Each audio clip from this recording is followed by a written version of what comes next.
اعوذ باللہ من الشیطان الرجیم، بسم اللہ الرحمن الرحیم۔ السلام علیکم ناظرین، کیسے ہیں آپ ناظرین؟ آپ سدا خوش رہیں، آباد رہیں۔ تو اس دعا کے ساتھ میں وظیفے کی طرف چلتی ہوں۔ وظیفہ میرا ہے پیار اور محبت پیدا کرنے کا ایک وجدانی عمل ہے۔ اس وظیفے سے آپ کے ساتھ ایسی محبت پیدا ہوگی آپ کے محبوب کو کہ دنیا مثالیں دے گی اور لشکر کرے گی آپ کی محبت پر۔ اور میرا ایمان ہے کہ اللہ تعالیٰ کے نام سے ایسا کوئی کام نہیں ہے جو نہیں ہوتا ہے۔ تو آپ انشاءاللہ پورے توجہ کے ساتھ، پورے دل کے ساتھ، پوری صاف نیت کے ساتھ آپ نے یہ وظیفہ کرنا ہے۔ یہ نہیں کہنا یہ نہیں ہوتا، وہ نہیں ہوتا۔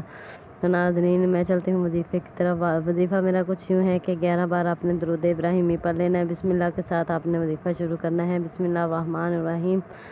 اس کے بعد آپ نے 11 بار درود ابراہیمی پڑھ لینا ہے۔ اس کے بعد آپ نے پورا پل پکا تصور اپنے محبوب کا رکھنا ہے۔ اگر محبوب کا تصور نہیں کرتے تو یہ عمل کامیاب نہیں ہوگا۔ آپ نے ادھر ادھر توجہ نہیں دینی، دنیا کے سارے خیالات اپنے ذہن سے نکال دینے ہیں، اور صرف آپ ہو اور آپ کا محبوب ہو۔ آپ کے تصورات کی دنیا میں صرف آپ کا محبوب ہو اور کچھ نہ ہو۔ اور اس کے بعد آپ نے 11 بار درود ابراہیمی پڑھنے کے بعد آپ نے 3 بار سورہ فاتحہ پڑھنی ہے، اور 3 بار آپ نے سورہ اخلاص پڑھنی ہے، اور 3 بار آپ نے سورہ کوثر پڑھنی ہے، اور 11 بار پھر آپ نے درود ابراہیمی پڑھ لینا ہے۔ اس کے بعد آپ نے اللہ تعالیٰ سے دعا کرنی ہے کہ اللہ میرے محبوب کے دل میں میری جائز محبت پیدا کر دے جو کبھی ختم نہ ہو۔